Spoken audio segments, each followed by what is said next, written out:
Church, and we want to welcome everybody. High five somebody, say you're welcome, you're welcome. You ain't been in church in 30 years. We got you in here today. We got you in church. Listen, if you want to be seated, you can. If not, hey, just hang how you want to hang. We're about to get rolling because we came to hear a message from a brother who is going to lead us in some great ways, and so we have some wonderful people going to do. One more time, let's give it up for everybody that's here today. Woo! Great time. We want you to feel free.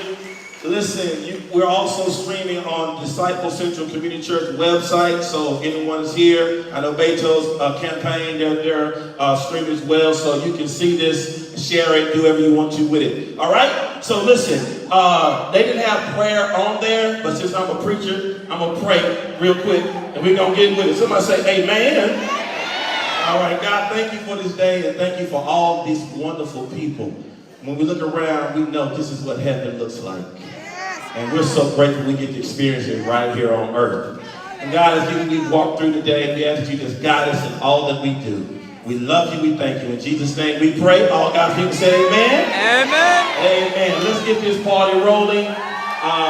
We're ready to get it going. Y'all excited out here. I like that. Church is at 9:30. Y'all can bring that in. I saw y'all taking up offerings in a preacher's house. Listen, we want to acknowledge, if you would be seated so we can kind of see some of the wonderful people we want to introduce, but if you want to stand, that's fine. But we have some wonderful people who lead in our community, lead in our county, lead in our state, and we want to make sure that we give kudos to them because they serve on a day-to-day basis. I tell people all the time, election year is not just when the president is running, not when the governor is running. Election year is every year. Somebody say every year. So as we do that, first person we have on our list used to be the former mayor of DeSoto.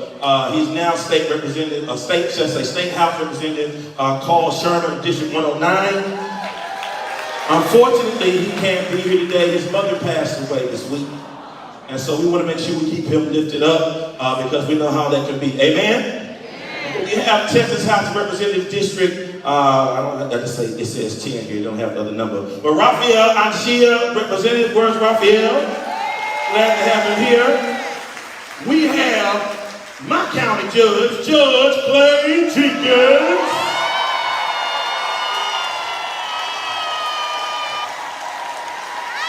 Better known as Batman. Y'all hear talking like Batman? Let's go get him. We also have a county treasurer, Pauline Madrano. There she is. All right, we also have my Constable Precinct 1, Tracy Gully.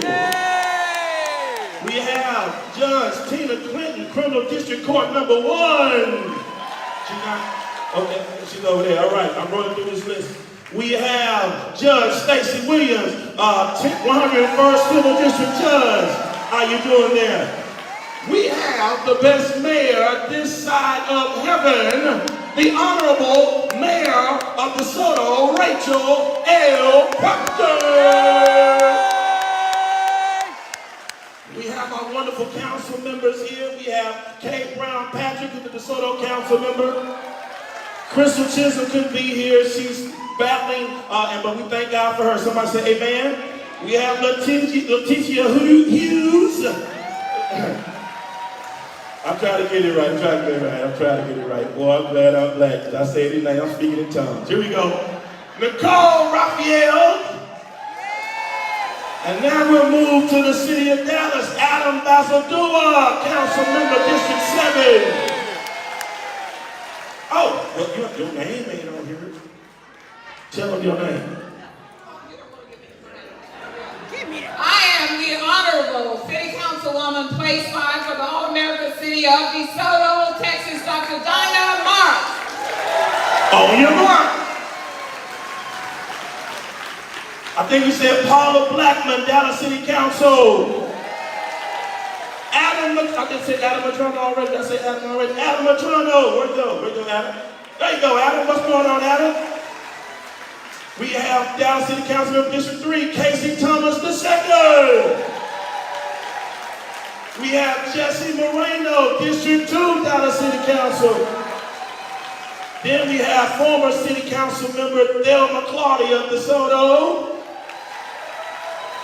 And who was on there next? Dinah Marks. Hey! All right, here we go. We have Sonia Brown, Glen Heights Mayor Pro Tem. Tiffany Clark, DeSoto ISD trustee. The great president of DeSoto ISD board, DeAndrea Fleming. DeSoto has a B, DeSoto has a B.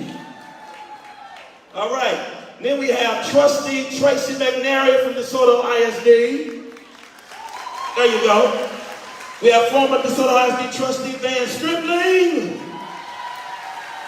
Then we have State Representative House District 100, Vinton Jones. There you go, Vinton. And then we have Kathy Shea, Vice Chair, Texas Democratic Party. There you go. And last but not least, Ellis County Democratic Party Chair, Kelly Blackburn. Can we give all of these wonderful elected officials a round of applause? If we miss you, wave at us. We love you, but we made the 6 feet of Beto today. We all gonna help him do it. If somebody say amen. All right, now last thing I was asked to do is ask that all precinct chairs stand to be recognized. So if you're a precinct chair, come on, y'all. Do y'all know the importance of a precinct chair? Do you also know we need more precinct chairs? So let's give praise for everybody today, all right?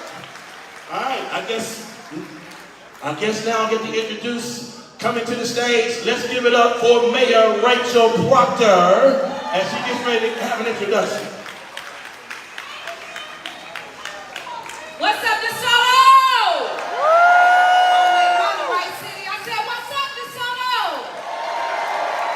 Again, I'm Mayor Rachel Proctor, and I'm just excited about today that Beto is in our city. Come on, make some noise, DeSoto. It's my pleasure, it's my honor to welcome you all today, as well as introduce somebody who the city of DeSoto has personally benefited from their support and advocacy. I can remember when I was coming in last year as a brand new mayor at the height of the pandemic, as well as in the middle of Winter Storm Uri, when other people were missing in action. Beto, empowered by people, came to check on DeSoto. They made sure we had $25,000 to help our senior citizens who were displaced by Winter Storm Uri. And even when he had a busy schedule going all over the state, he personally came back to check on DeSoto. So without further ado, I want to introduce to you somebody who really needs no introduction, and that is Beto O'Rourke. Come on, DeSoto, let's welcome him like all we can.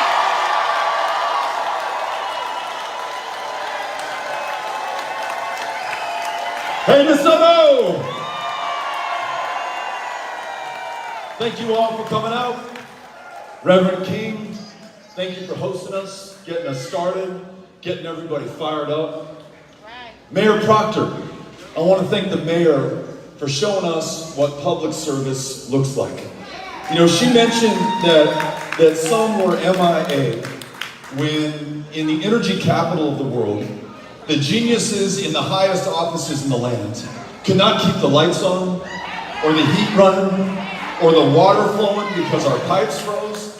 And then when they unfroze, they burst and they ruined our floorboards and our drywall and mold racing up to our ceiling.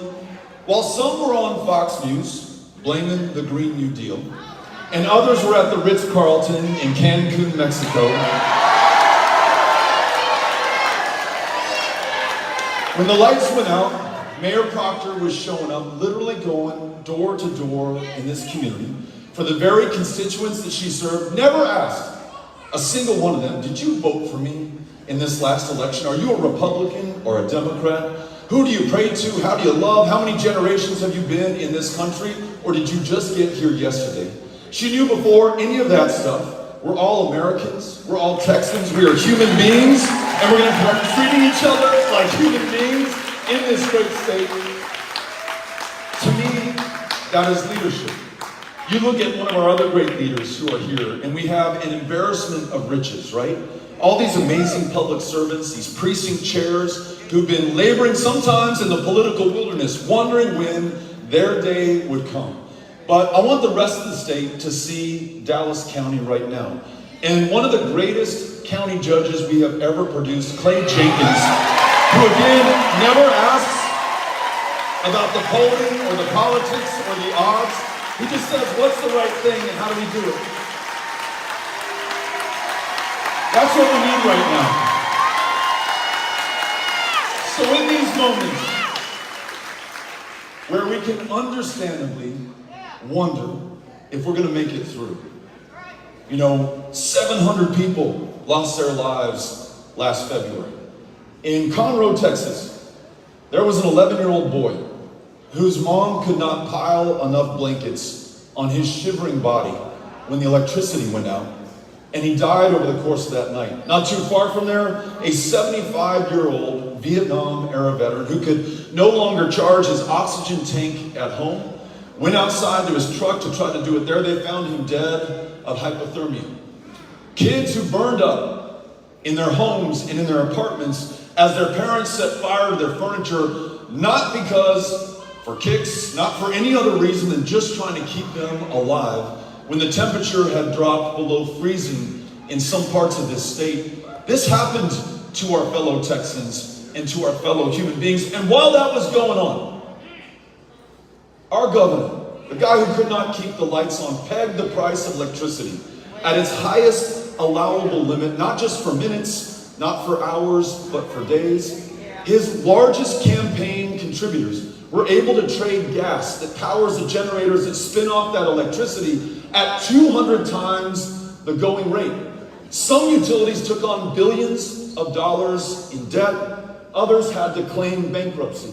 And all of them passed on the bill to you and to me. That $45 more per month on average that you're paying to keep the lights on right now, though through no fault of your own that grid broke down, that's the Abbott tax that is fueling the inflation that each and every single one of us feels right now in Dallas County and throughout the state of Texas.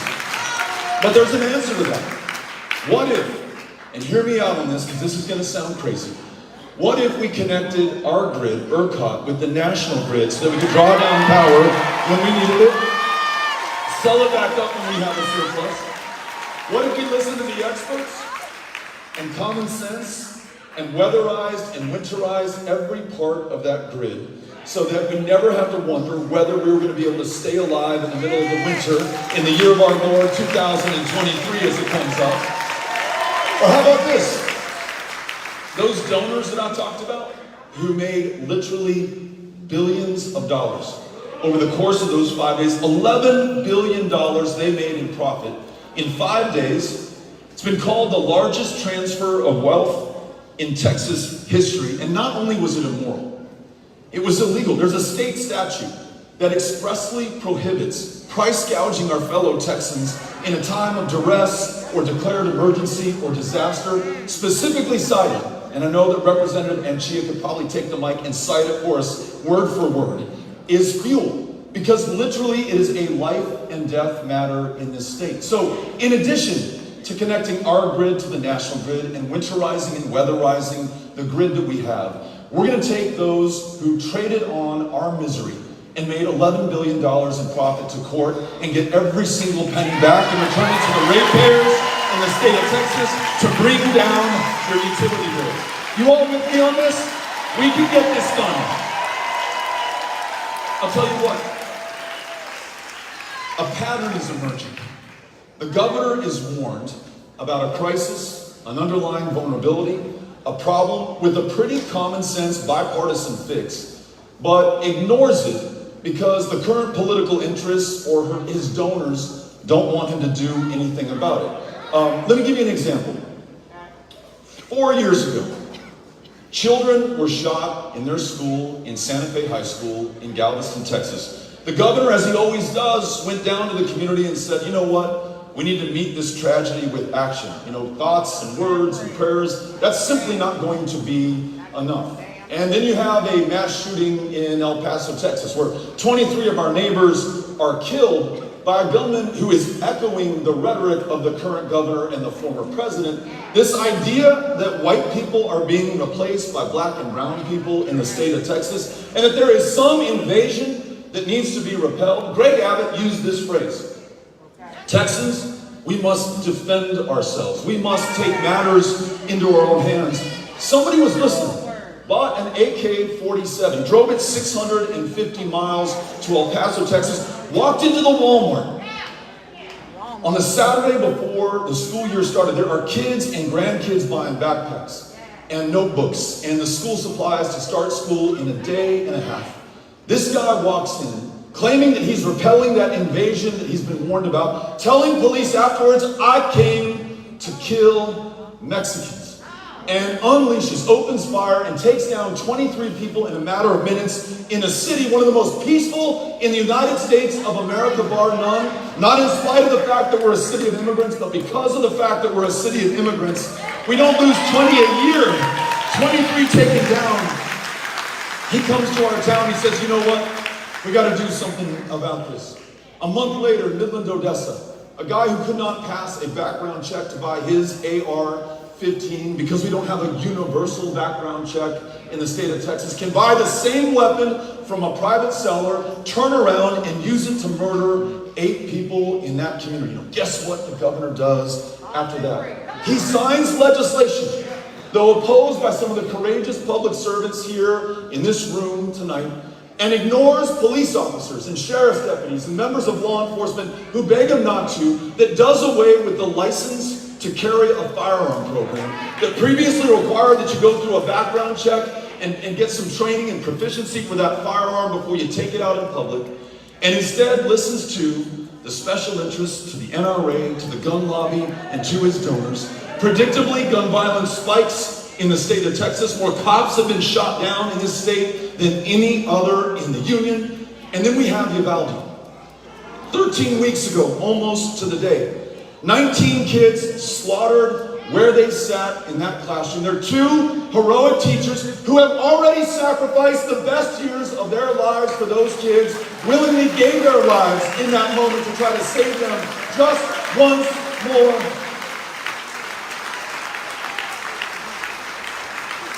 Killed by an 18-year-old who patiently waited for his 18th birthday, when it would then be legal, if not okay by any of us, to walk into a gun store and buy not 1, but 2 AR-15s and hundreds of rounds of ammunition, a firearm whose high impact, high velocity round is designed to take down an enemy soldier at 500 yards, knock him down dead. He bleeds out before anybody can get to him. That's what we want to do in war.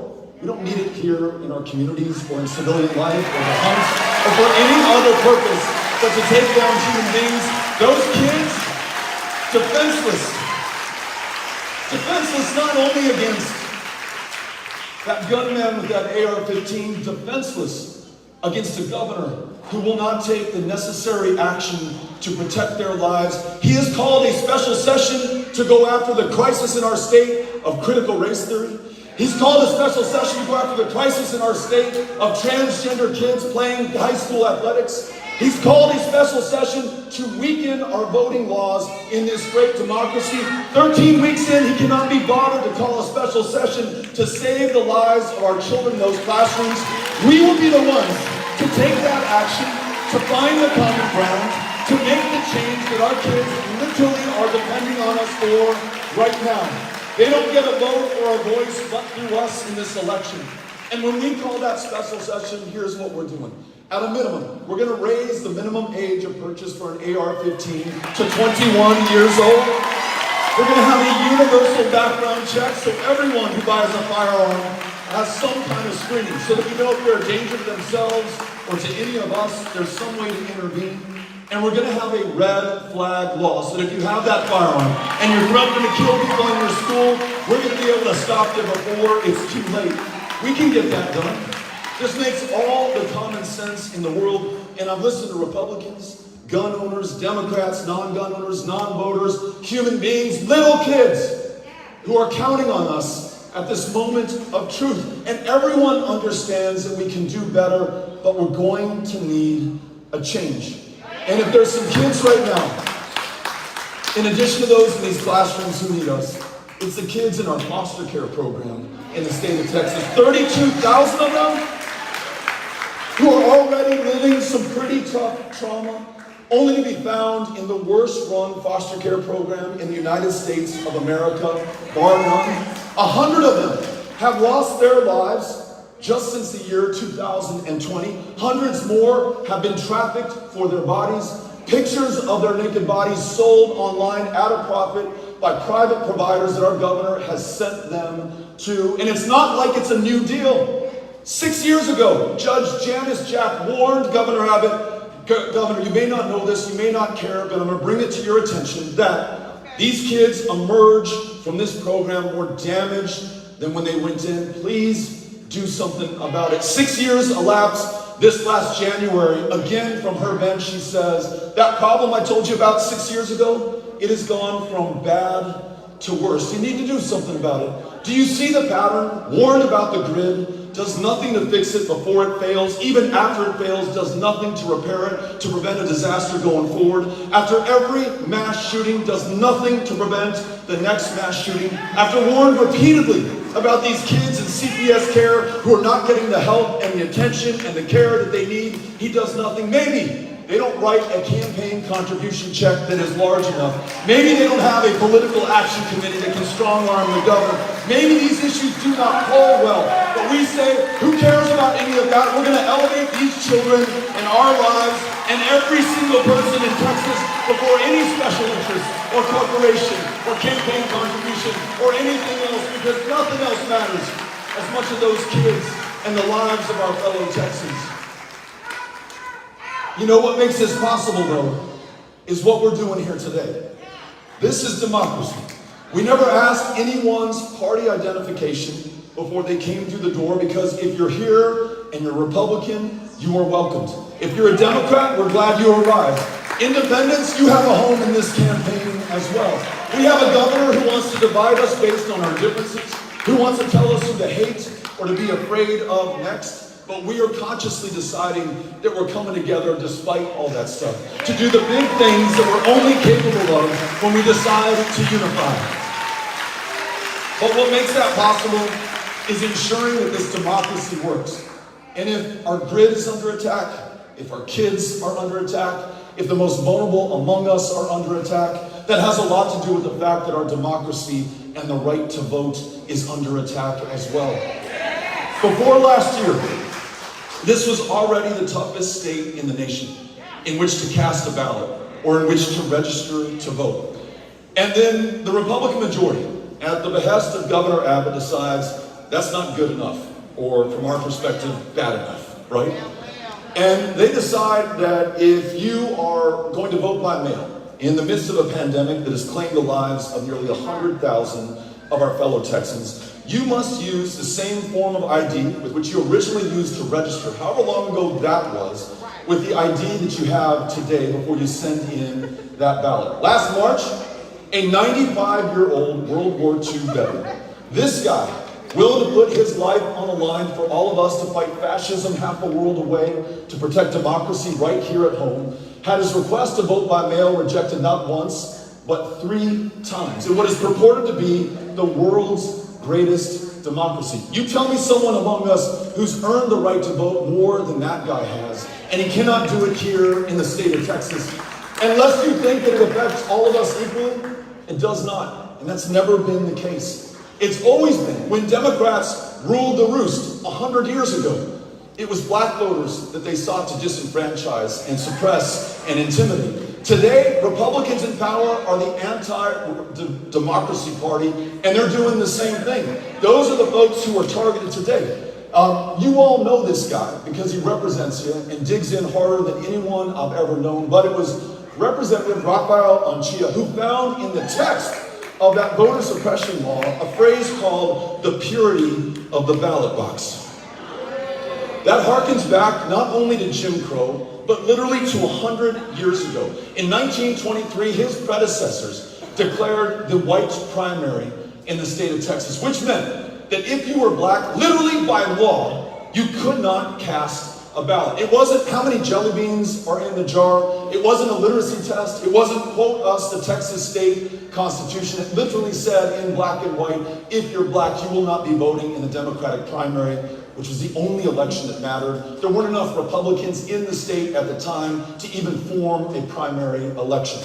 Back in El Paso, Texas, Dr. Lawrence Nixon, a black physician who founded the first chapter of the NAACP in the state of Texas in 1914, who had never missed an election in his life, nonetheless in 1924 paid his poll tax, took it down to fire station number 5 on Texas Avenue in El Paso, Texas, presented it to the poll judge, who he knew by name, because he'd been there every single election, and that judge says to Nixon, Dr. Nixon, you know I can't let you vote. And Dr. Nixon says, I know you can't, but I've got to try.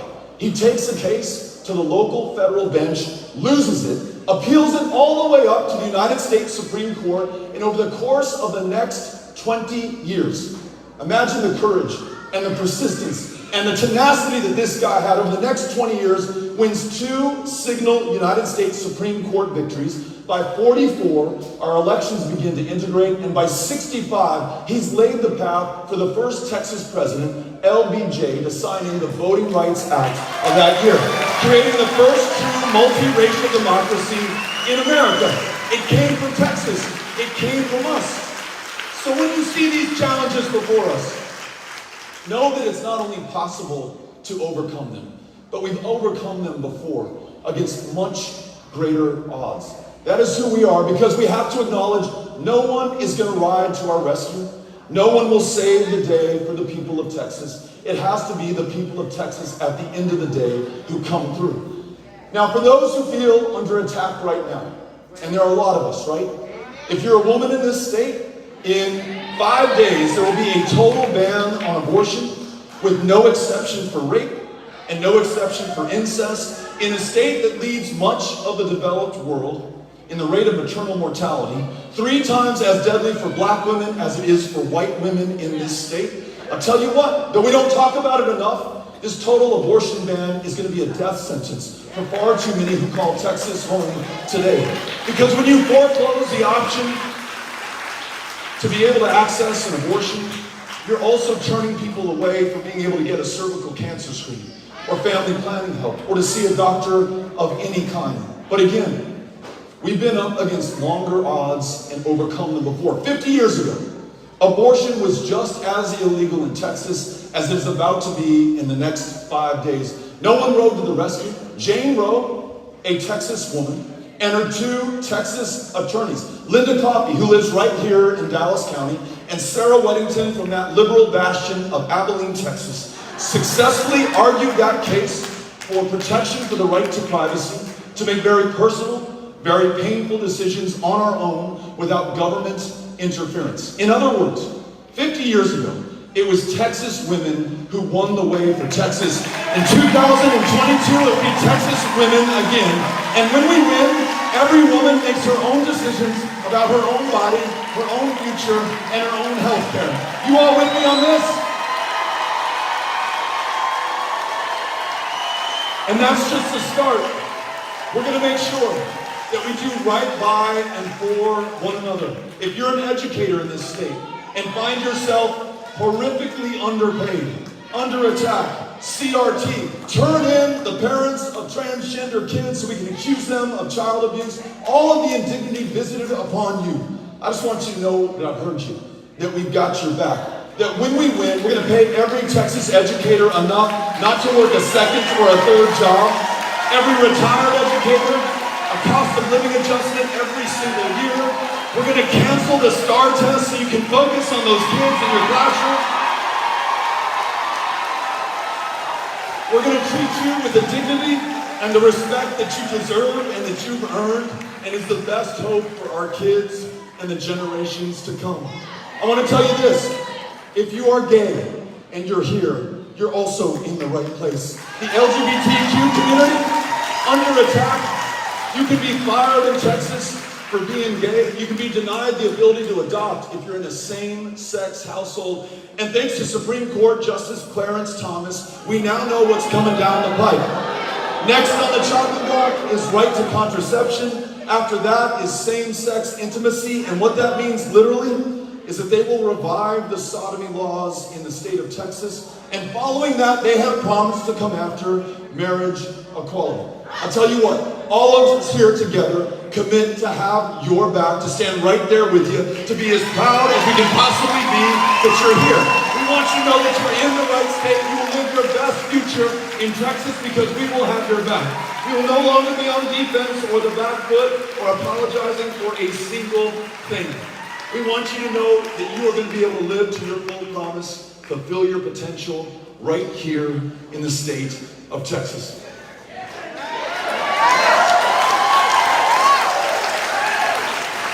Imagine replacing the chaos, the cruelty, the corruption, the incompetence that defines our governor and those in the highest positions of power today. Those who want to tell us who to be afraid of or who to hate, who say in our Texas, it's you or it's me, with leadership that says in our Texas, it's you and it's me, it's all of us together fighting for one another, coming together on the big things, whether protecting our rights and freedoms, honoring the tradition of great teachers in the state of Texas, making sure that you can be exactly who you are and feel at home, and then making sure that we do the big things again. World-class public schools, the best jobs in America found right here in the state of Texas, and smart, common sense, bipartisan solutions like expanding Medicaid so everybody can see a doctor, fill a prescription, go to a mental health care provider, or legalizing cannabis so that we don't put anybody behind bars for possession of a substance that's legal in most states already. And given the fact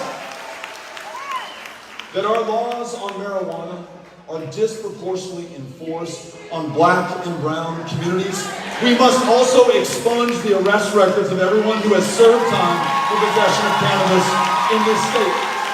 These are the big things that we're going to be able to do together, but the only way we do this is by coming together. There are a number of volunteers in yellow reflective vests who, after this meeting, are going to fill in some potholes in DeSoto if we have any, Mayor Proctor. That's what they're there for.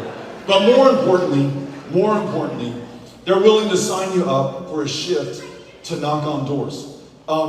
This voter suppression bill that Representative Anchia and his colleagues so heroically fought against last year has produced a situation in the state of Texas where in the last election, 7 million eligible Texans who had the ability to vote did not cast a ballot.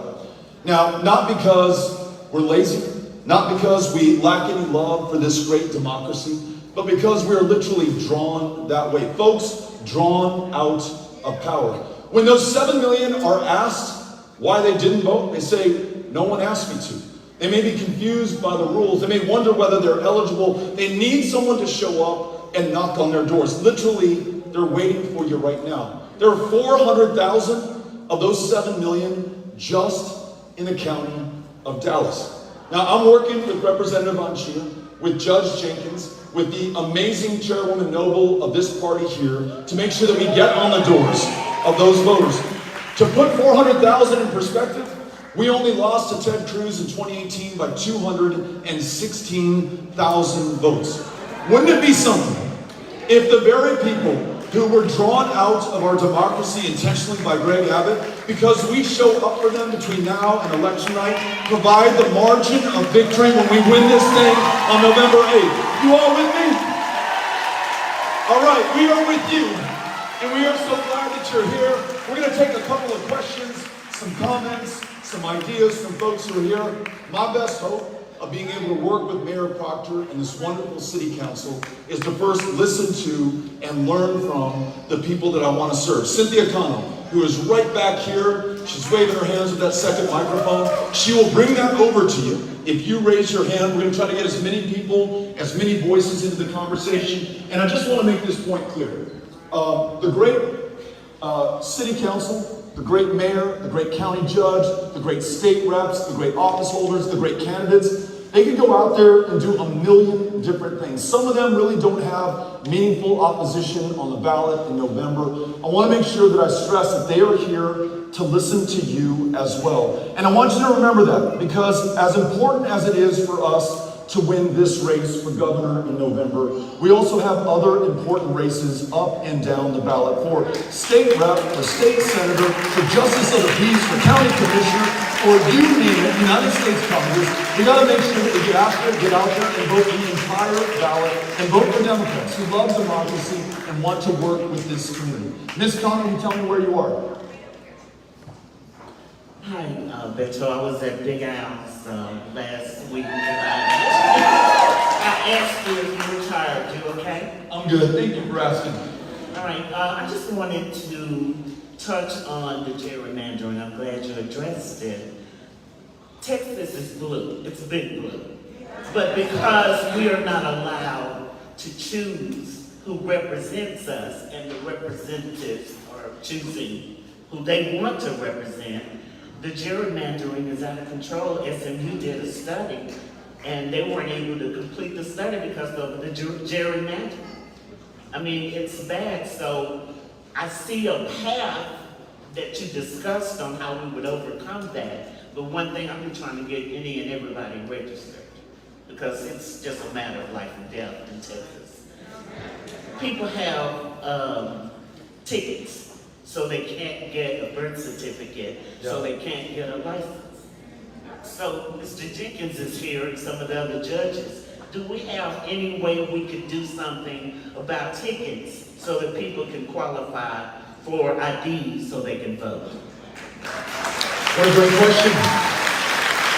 Not only are we arguably the most gerrymandered state in the union, where those in power are picking their voters instead of the other way around, a 3-judge federal panel a few years ago, 2 of those 3 judges appointed by Republican presidents described it as a racial gerrymander. In other words, if you're black or you're brown in Texas, there's a good chance you'll be drawn out of a representative district to diminish the power of your vote and the likelihood that you will vote at all. When that's compounded by 750 polling place closures in the fastest growing state in the union. That's twice the number of the next closest state. And not all polling place closures are equal. The vast majority concentrated in the fastest growing black and brown neighborhoods. When on election day, and I guarantee you we're going to see this, we see pictures or video of voters in lines 6 hours deep outside of Texas Southern University. And part of you swells with pride thinking, man, that person was willing to wait 6 hours to vote. But it's quickly overcome by shame that we would force anyone to wait 6 hours to vote in this state. Who has time if they're working, if they're taking care of their kids or their parents, or they just don't want the indignity of having to do that? 1 ballot drop-off location per county, including in Dallas County, in the middle of a pandemic? Are you kidding me? So what is the way to overcome this voter suppression? After we win, I propose the following. Same day and automatic voter registration, so there's no hassle to be able to get onto the rolls. Citizen-led redistricting commissions, no politicians from either party allowed, right? You design the districts, we run for the offices within them. And then I want to lay this one on you. What if we replace Confederate Heroes Day with Election Day as a state holiday in the state of Texas, so you can take the day off and vote and actually participate in this democracy? So I will work with Judge Jenkins and the other judges here to answer the specifics on your question, but we're going to get this done. Ms. Connor. Hello, my name is Prudence Mead, and I just want to say I truly agree with everything that you said, but I have a main concern as a citizen, and that concern falls on 2 things in particular. One, the minimum wage that Texas is set at, in terms of will it ever be raised so that we can live on average at peace. And 2, I was here. I care for my mother. She's an elder in the Hickory Manor community. Thank you, Rachel Proctor, when you stepped up during that storm and did everything you did. You also came to that community in particular. What is going on with the healthcare agencies, the community, the lack of sufficient caretakers that are able to care for these elderly people, being able to get assistance. elderly people being able to live effectively, not just on their own, but with proper care. What are we going to do to help them? Because we are beyond worse. This is beyond a state of emergency, and I'm not hearing enough of what we're going to do for our elderly community. Thank you for asking.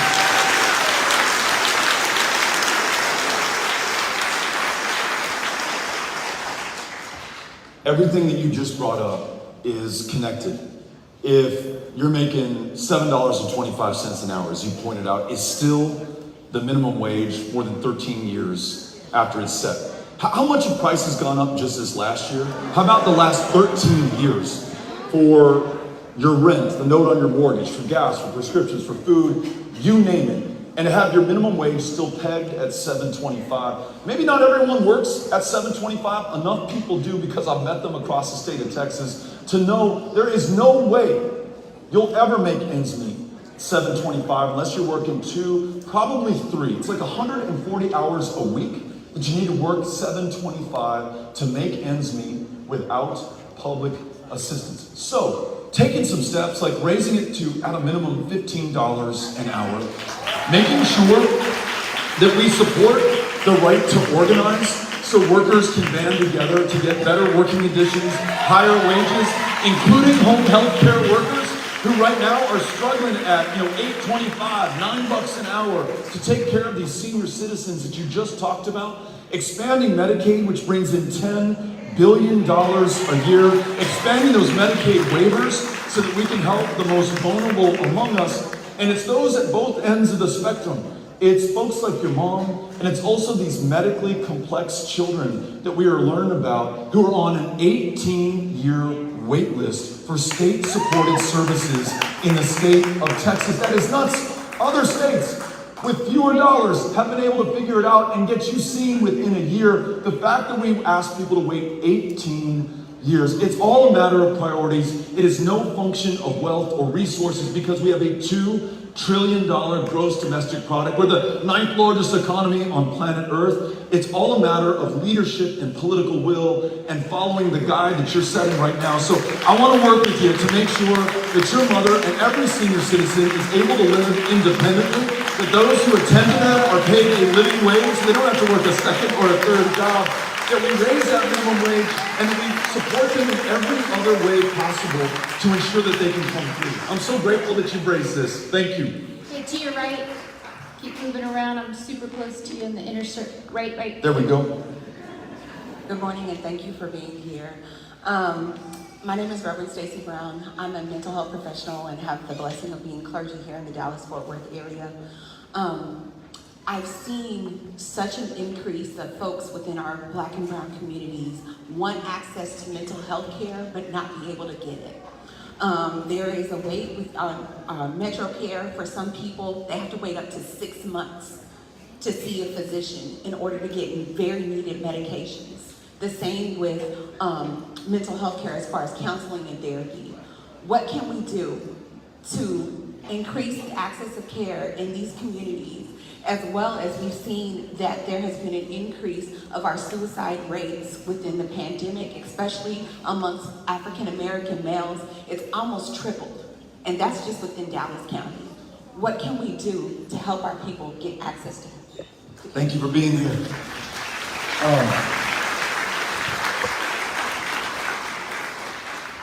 You're illustrating or putting a face to something that we often talk about by the numbers. We're 51st behind every state in the District of Columbia in access to mental health care. The judge can tell us what it costs to lock someone up, maybe $120 a night in the Dallas County Jail. I think that's roughly what it is in El Paso. I mention that because our jails have become the largest provider of mental health care services in the state of Texas. The largest inpatient facility in a state of 254 counties and 30 million people is the Harris County Jail in downtown Houston, Texas. Not only is that more, because at meetings like these, we meet people who, like you, raise their hand and they'll say, I've got a family member, Beto, who has untreated schizophrenia, doesn't qualify for Medicaid, and literally gets arrested on purpose. Getting locked up is his best chance to get any kind of care at all. A roof over his head, a bed to lay down on, maybe a prescription for a couple of days to some psychotropic medication, and then he's back on the street again. Not only is that immoral, it's extraordinarily expensive. You would spend $120 a night, and that's directionally correct, it's más o menos, across everyone who's in a cell right now because of lack of access to mental health care, and compare that to the fraction of the cost that we would have to face if we just ensured they had consistent, preventative, stable care. Expanding Medicaid, that $10 billion I keep mentioning, that's our money. We paid it up in federal income taxes to Washington, D.C. They just want to send it back to us right now to take care of our own.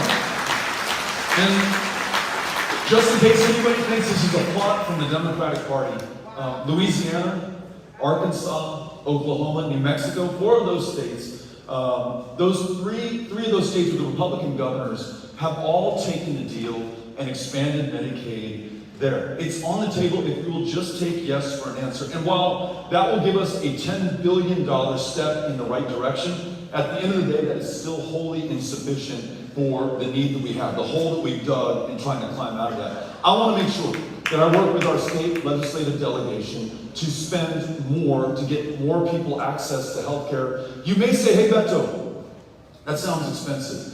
But imagine what that person's able to do now that they're well enough to go to work, or finish their education, or raise their family, or start a small business, or lead a congregation at a church like this one. When we unleash their potential and their genius, all of us are going to benefit. It is a return far above the investment that we originally made. Last thing that I'll tell you, as bad as it may be in Dallas County, my hometown of El Paso, as I've been traveling these rural communities, and too often, I know present company understands this, but for the benefit of those who don't, too often when someone says rural Texas, they think that means white Texas. But our rural communities are among the most diverse in America, and I've seen that. And these rural communities, not a single psychiatrist or psychologist or therapist or social worker literally going without. Some of the highest rates of drug overdoses, not for kicks, not for fun, it is people medicating themselves. The same intention as somebody going to jail on purpose. We have got to fix this. It is life and death, as life and death as it gets. Thanks for raising it. Appreciate it. Thank you.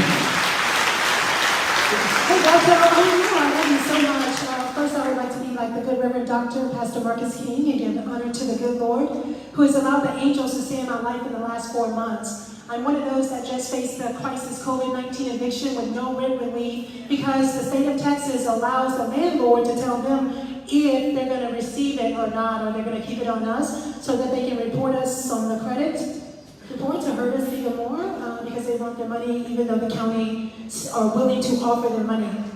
First time I talked to you about the death penalty, Ms. Fabi Clavon talked to you about black folks. This is the real deal, right? People are out here shooting each other. I was just involved. I got caught inside of a drive-by 2 days ago. If you notice on Smash the Topic, he was out there. And literally 7 bullets rang out over people just arguing, and then you shoot into a crowded gas station. Talking about gas station, I'm going somewhere. I was jumped over gas 3 months ago when gas was high. They jumped me at the gas station from behind, punched me 3 times in the head. They were stealing my gas. I was simply trying to get their license plate and take care of it. But I was interrogated by Grand Prairie police as if I was the criminal or the one, you know what I'm saying, that was punching people and assaulting people. But I recently went to Lou Sterrett. We were protesting at the Ecstasy Cabaret, and I went to Lou Sterrett. He talked about the jails. What are you going to do? Because one, Oak Cliff and Pleasant Grove has got the most prisoners going into the state of Texas. So how are you going to cap it for black people and then also help them because there is no rehabilitation? You mentioned Harris County Jail. Lou Sterrett is pretty cruel and unusual. You need to visit that jail. I was literally sick 2 days straight afterwards because of the water system over the toilet. It's built into the toilet. I didn't want to drink it, but I was so thirsty. They have no juice, they have nothing. And people, there were high crimes being committed inside of the place you say, Texas, you want to represent. So how can you help us in the county jails? Keep your eyes on them and the cruel, unusual punishment of those prisoners, and how are you going to cap the prison to pipeline out of Oakland and Pleasant Grove, Texas? Thank you. Thanks for asking.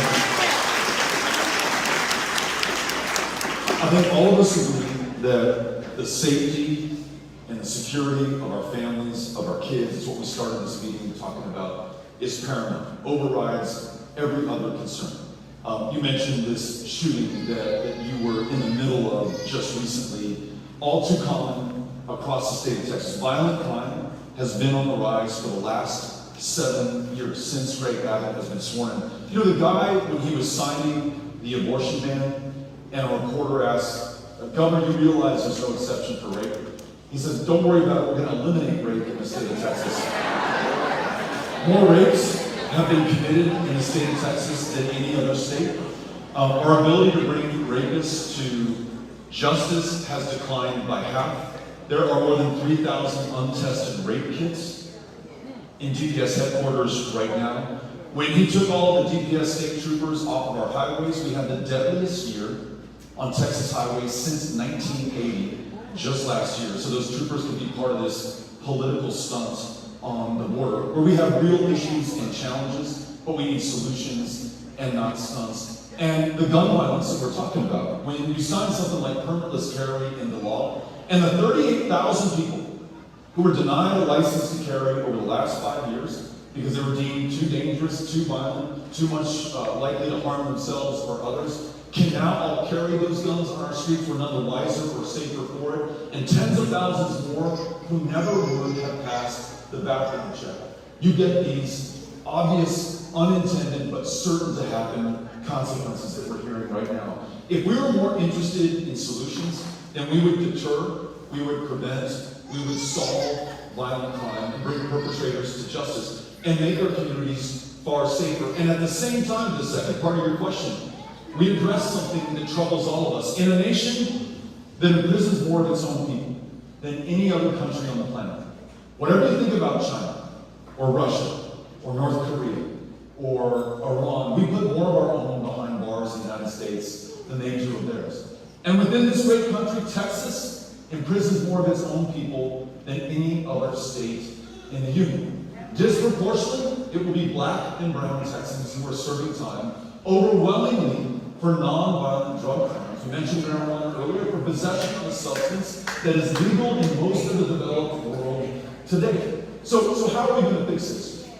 I love the end of your question, because you talked about the schoolhouse to jailhouse pipeline. I used to think, as a white guy who never had to worry about this, never was part of his life, that this maybe started in high school. And what I have found is that when you're 5 years old in a kindergarten classroom, you are 5 times as likely to be suspended or disciplined or expelled if you're a black kid in that classroom than if you're a white kid in that classroom, in front of the same teacher for the very same infraction. 5 years old, you're completely defenseless against this system. I don't think anyone intentionally wants to do this, but I think we have to intentionally, now that we understand it's happening, do something about it. What if, as we are losing educators by the thousands across the state of Texas right now, as we hire them back and pay them that true living wage, we prioritize hiring more black men in that kindergarten classroom. People who look like the kids that they're teaching, who have similar life experiences, who understand that they're doing the job the best in some manner, in some woman. What if we, in addressing the disproportionate enforcement on marijuana, not only legalize it, not only expunge the arrest records, but really look to restorative justice programs and give people an opportunity to finish their education, to get a job, and do better in their lives, to not end up in this cycle of keeps involved and injustice involved in the state of Texas.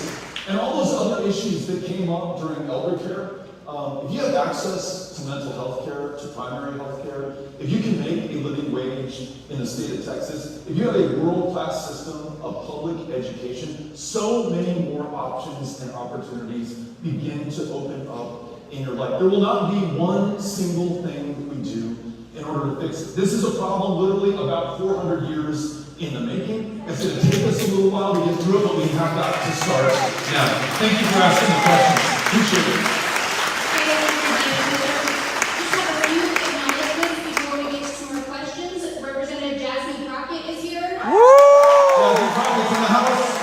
Constable Eddie Brown, Justice of the Peace Mike Jones, DeSoto City Councilman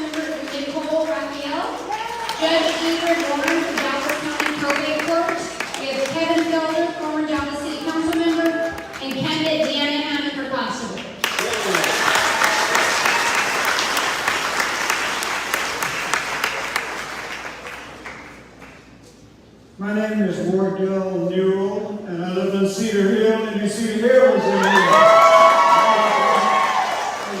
Anyway, I don't want to ask you a question about politics and policy. I was reading in the Dallas Morning News that this guy say, well, I'll stick with Greg.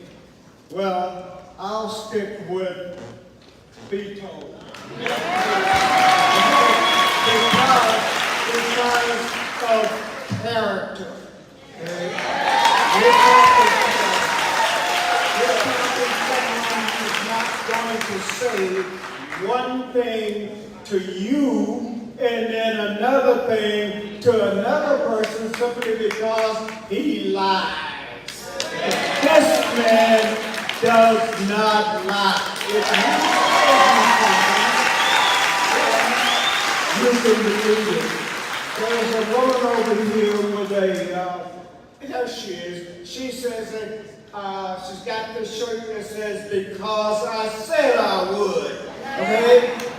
You can't trust most people because they've got two sides of their mouth. They've got one side to somebody and another side to somebody else. This man does not do that. If he says he would, then that's the answer. If he says something, then the answer is because he said he would. So,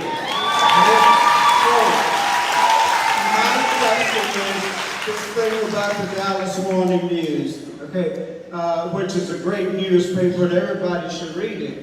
But it states that I'll stick with Greg because Beto O'Rourke he cannot control himself. Okay, it says basically he kept interrupting the governor when the governor was talking.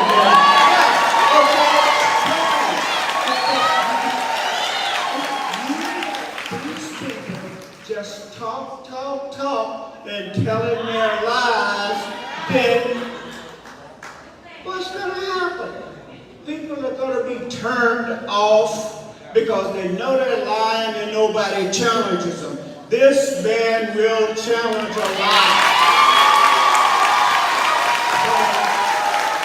I want you to address this crowd, which is a good crowd. I appreciate everybody coming. But I want you to address this crowd about your character, what kind of person you are. And if you, as governor of Texas, will be transparent, forthcoming, and truthful.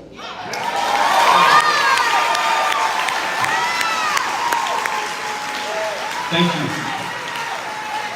you. I was lucky enough to have the chance to serve you when I was in Congress. I asked for a position on the House Veterans Affairs Committee, and it wasn't a place that most members of Congress wanted to go to.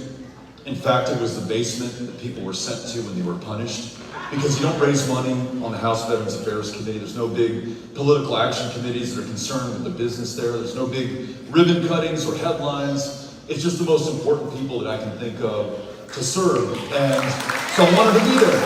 And we would do these town halls every single month when I was in Congress for 6 years straight. And just like this, all comers welcomed. No holds barred. You didn't have to support me. It was fine if you opposed me. You could criticize me. You could ask any question that you wanted to. And people did. They'd go on so long that sometimes we'd get booted out of the place we're in and we'd finish it in the parking lot, right?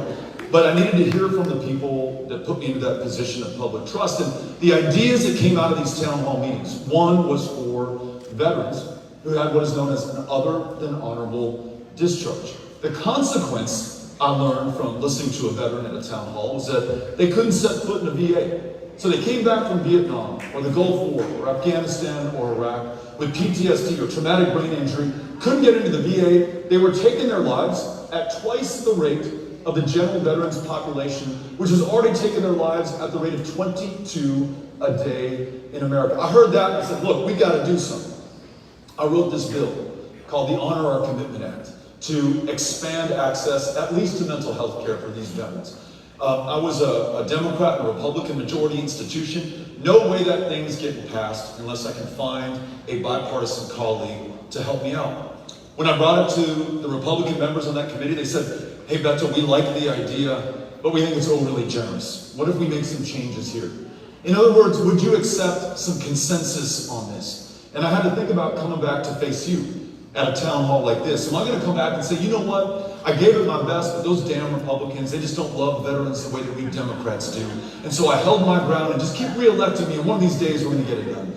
I would have been laughed out of the room. I knew I had to deliver for those who were counting on me. And so we made those changes. We defended that bill before our 433 colleagues on the House floor. They said, O'Rourke, this is going to cost tens of millions of dollars more. And we said, yep. But shouldn't we pay any price for those who are willing to pay the ultimate price for us? And folks said, well, okay, we can get behind that. They said, there's got to be a consequence for their status of discharge. And we said, we agree with you there too. But that consequence cannot be the very life of that veteran. We got that passed 435 to 0. We got it passed in the Senate. The one guy on this planet with whom I agree on almost nothing, Donald J. Trump, signed it into law. We are going to find common ground where we can, and we will be forced to do it by being held accountable by you. So here is my commitment to everyone here, and this is going to be up to Reverend King, because I'm going to ask him if after we win this, I can come back here so that I can be transparent to you, accountable to you, demonstrate that character that you're talking about. That's the way that we're going to get this done. It's got to be all of us together, not just winning this, but delivering on everything that we do, and having some healthy dose of fear in my gut of those who put me into this position is the best way to make sure I honor my word. Okay, so thank you for your service. Ms. Donald. Thank you, four more. I have my 4 questions left, but I want to make an announcement that there was a phone left in the women's bathroom. It's at the merch table. And then I'd also like to acknowledge Justice Bill Peterson is here with us as well.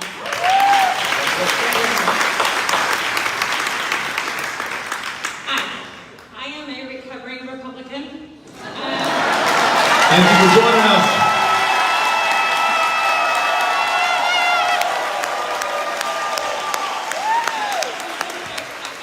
Election to vote Democrat.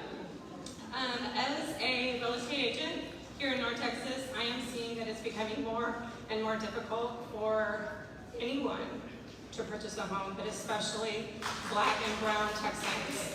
So, with home values going up, property taxes going up, what are you going to do as our governor to help home ownership be available to more and more Texans?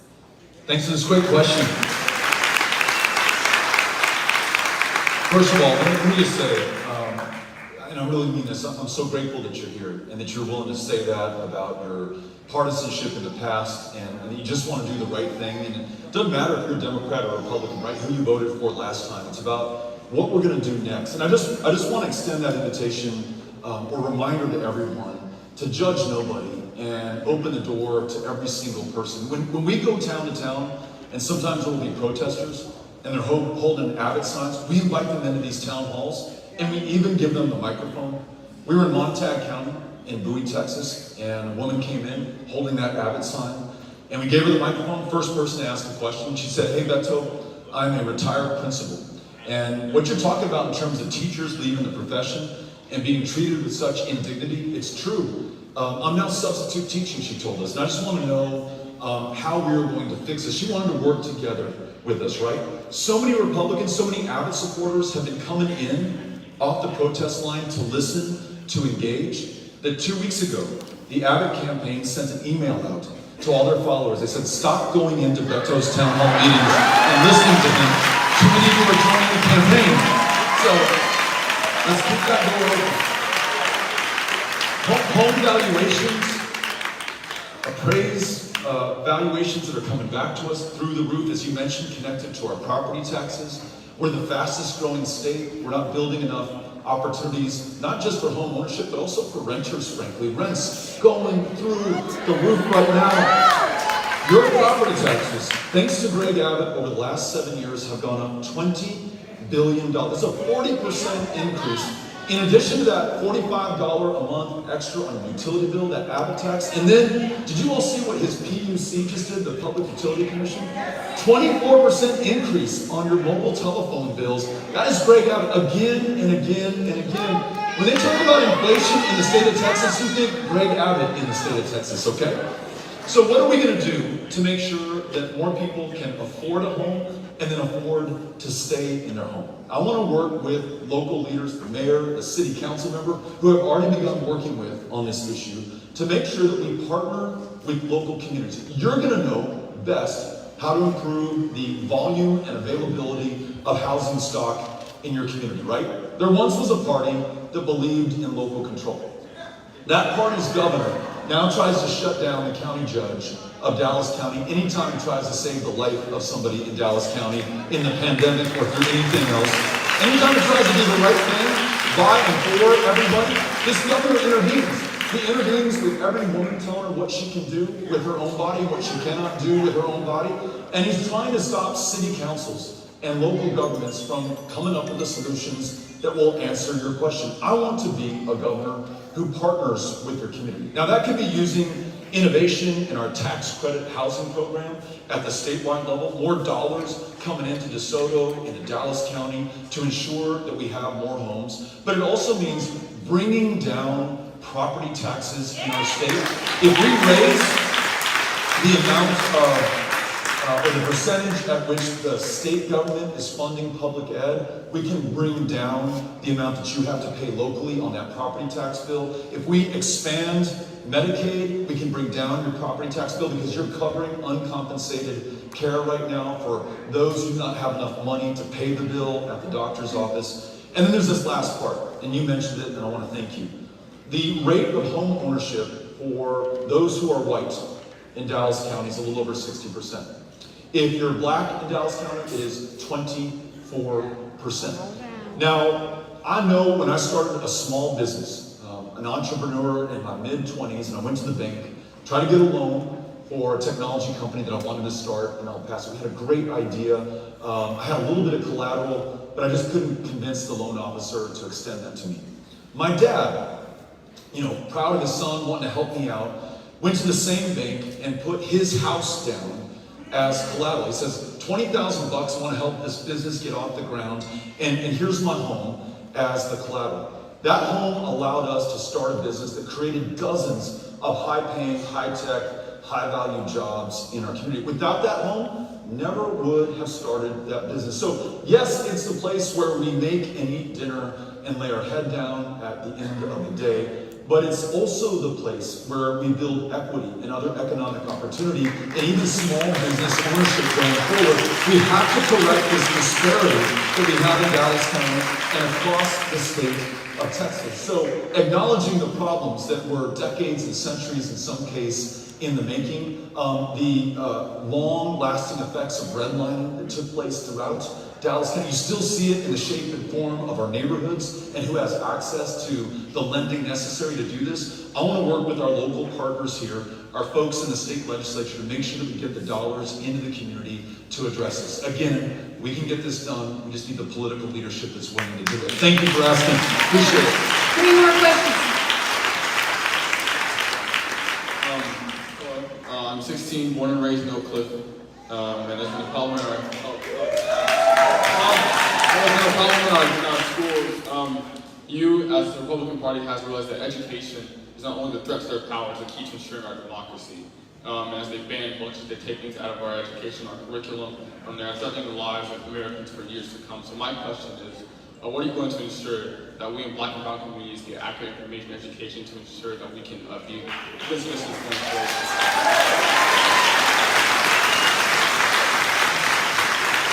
Thank you for the question. Sometimes this gets discussed in almost academic terms, right? We should be able to learn our full and true history and story. And I talked about Dr. Lawrence Nixon earlier. Though he's an El Pasoan, though he forever changed this democracy for the better, never heard his name growing up. And I went to public schools in El Paso all the way through the beginning of high school. Thelma White, who 10 years after his historic victory tried to enroll at Texas Western College, now called the University of Texas at El Paso, was denied entry based on the color of her skin, though she was the valedictorian at Douglas High School.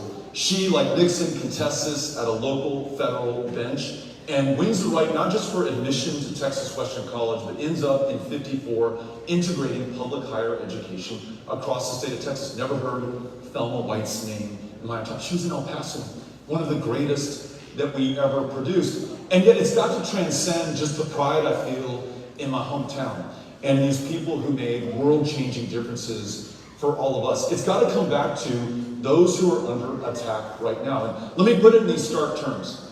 I mentioned that gunman in El Paso who killed 23 people, warned about an invasion, posted in that manifesto that he was coming to repel that invasion, but he also specifically used a word that I think we're all familiar with now, and that was replacement.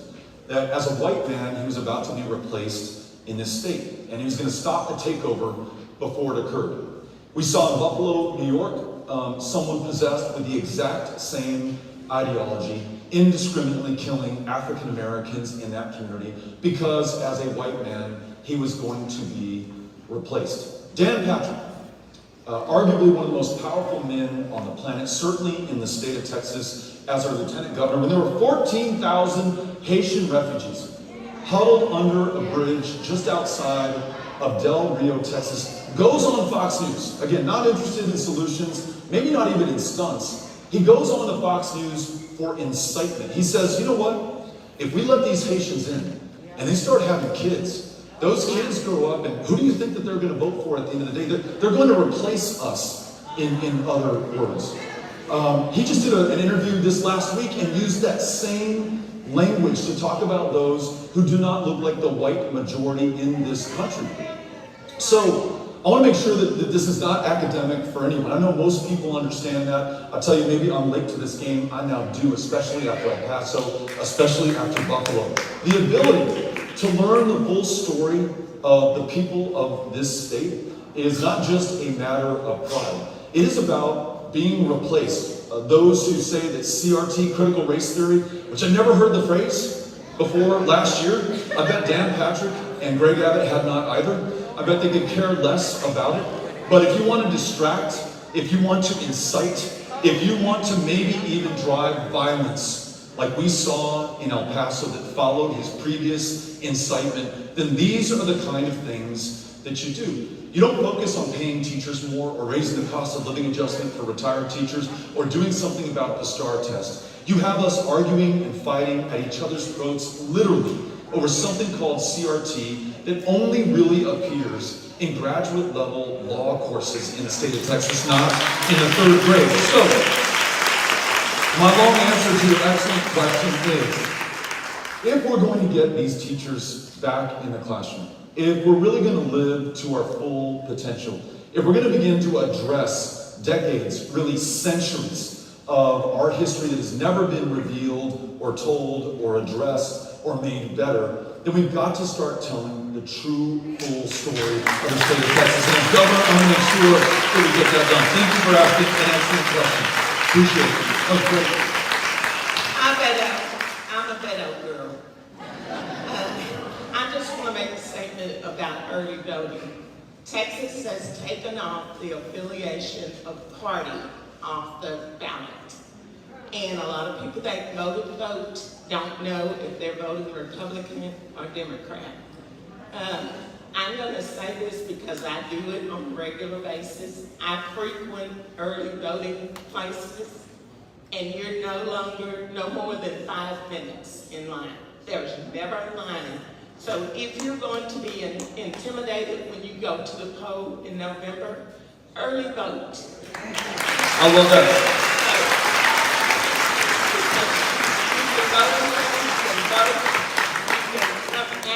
And you don't have to worry about any poll workers or anybody coming up to you. There's never anybody there. Vote early.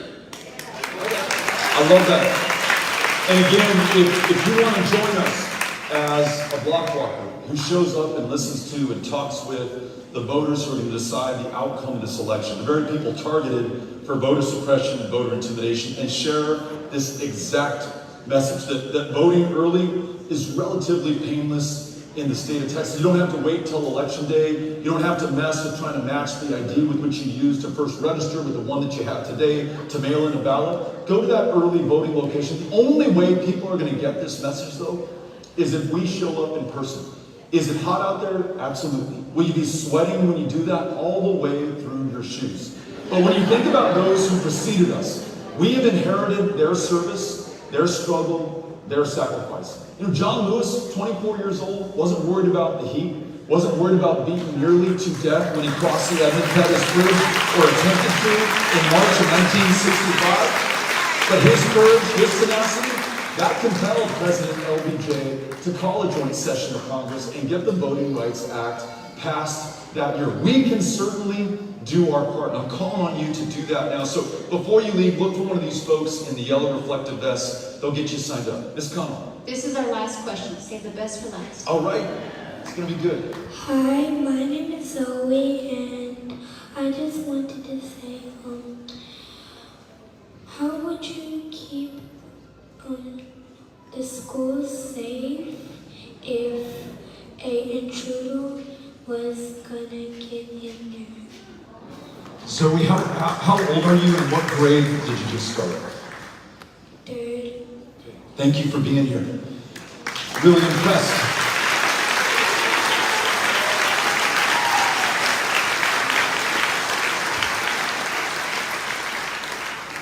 Zoe, the fact that you have to ask me that question and that you're focused on that instead of the friends that you're going to see on Monday at school, or whether you're learning your multiplication tables, or anything else that I want my kids who are 15, 14, and 11 years old to be worried about.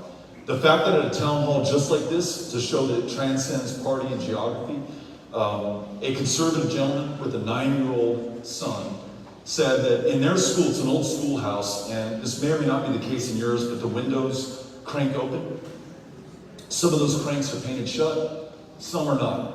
He had his son go in and find out which were not painted shut, and told his son, I don't care what that teacher tells you about hiding under the desk or going into a closet, you're going to find the ones that aren't painted shut, crank that open, and you're going to get out, you're going to run as far away from that school as you possibly can. That kid is hearing that from his dad. What does he think about us? And I wonder what you think about us right now. It's been this many weeks since Uvalde, this many years since Santa Fe High School. 5 of the worst mass shootings in U.S. history. They've taken place in this state in just the last 5 years.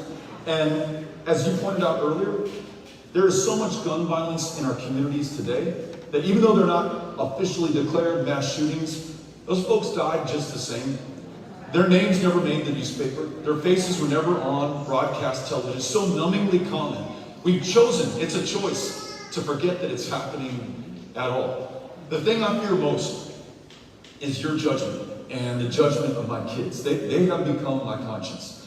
And at some point, there is going to be an accounting for what we did or what we failed to do. So to your specific question, I want to listen to your principal, to your teacher, to the cafeteria worker, to the school bus driver, to you. You know your school better than I ever will. We got to find out what we need to invest in to make sure that it's as safe as it can be. Others will talk about mental health care. I don't know that there's a direct connection between the shooting in Uvalde or Santa Fe High School or El Paso or on and on and on and on and mental health care. But even if there is, let's make sure that we fully fund it. We talked about trying to get from 51st to first. But if we do that, and we make these schools safer in terms of the infrastructure, the fencing, the doors, and the locks, and fail to do anything about the guns, and the fact that an 18-year-old could legally walk into that gun store and buy those 2 weapons, we will have failed you at the end of the day. So those 3 issues that we talked about earlier, where we prioritize your life instead of political contributions from the gun lobby or the blessing of the NRA or whatever the political polling happens to say at the time. You know, universal background checks, where somebody buys it, we're going to make sure they're not a danger to you before they have that gun. Or if they have a gun at home, a red flag law says, if they're threatening to bring it into that school, we intervene before it's too late. Or raising the minimum age of purchase, you know, from 18 to 21, 3 more years, we would have purchased in Uvalde. And some will say, and listen, I think this is a fair question, Hey Beto, but will criminals follow the law? Well, that young man in Uvalde did not try to acquire those AR-15s at the age of 16 or 17. He knew the law was 18. He patiently waited until his 18th birthday and then immediately went into that gun shop. 3 more years for some kind of intervention in that young man's life. 3 more years, we could have saved those 21 lives in Uvalde right now. And listen, it doesn't get everyone to the place that they want to be. I happen to be someone who believes that we don't need an AR-15 or an AK-47 at any age in the state of Texas. You know, keep that on the battlefield, keep it at war. But, as I said to our United States Navy veteran who asked that great question about accountability and character, more than I owe you my principle, or something that may be popular in some rooms, I owe you action, I owe you progress, and I owe you something that's going to make your life better in that classroom. That's what I'm committing to do. So I hope that you'll do this with me. I understand that you don't get a vote, you don't get a voice in this election except through all of us. So we've all got to do our part for you, and I promise you that I will. Thank you so much for being here. Thank you, DeSoto, for having us out. Le agradezco, muchísimas gracias. Regresamos en el futuro. Bye bye.